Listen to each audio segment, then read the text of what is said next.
Y a pas de blague, vous nous avez pas mis des trucs nocifs? Pas genre de nous faire boire un verre d'acide chlorhydrique, c'est pas drôle les gars.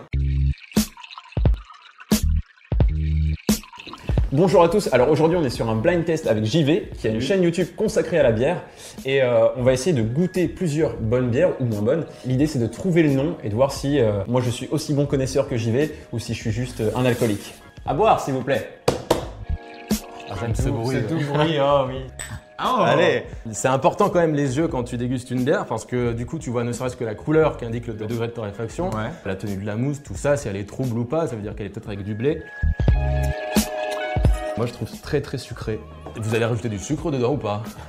Moi je pars sur de la lèvre ou de la Pligem. Une bière d'abbaye, on part sur l'EF. Alors, on pense que c'est une bière qui est faite avec des moines qui brassent avec du bois et tout machin, mais pas du tout. C'est ce qu'on appelle des bières d'abbaye reconnues qui doivent être brassées dans une abbaye qui a existé. Oh là là. C'est large. Et après, il y a les au-dessus, il y a encore au-dessus des trappistes. Donc là, c'est vraiment là, t'es sûr au moins qu'il y a un moine pas loin. Suivante.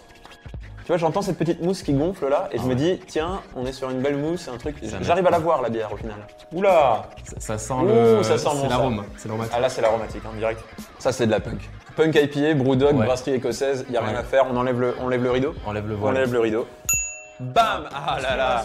On est sur quelque chose de très aromatique, des goûts agrumes. C'est un peu surprenant quand tu connais pas, quand t'es pas habitué à l'amertume, au blanc, faut un petit peu éduquer ton palais, hein, comme on dit chez les snobs. C'est une bonne entrée en matière et ce qui est bien avec la Brewdog, la Punk IPA, c'est qu'on peut la trouver en grande surface. On peut faire de la bonne bière et à grande échelle. Et c'est une brasserie écossaise qui est partie de rien, qui aujourd'hui fait des millions et des millions de chiffres d'affaires et qui vend surtout aussi une promesse, c'est de se réapproprier la bière. Ils ont brassé une bière qui s'appelle la Elvis Juice et ils ont été attaqués par rapport à Elvis Presley et ce qu'ils ont fait, c'est qu'ils ont changé leur nom officiellement pour s'appeler tous les deux Elvis et Elvis. Et si ça c'est pas punk, je sais pas ce que c'est. Et ça se ressent dans le goût, un esprit comme ça. Oula, on sent l'épaisseur là. Alors normalement on a une narine qui dirige et une qui suit. Il en dit des conneries celui-là, c'est incroyable. Non mais c'est vrai, non, mais ne l'écoutez pas. C'est très rond, c'est très sucré.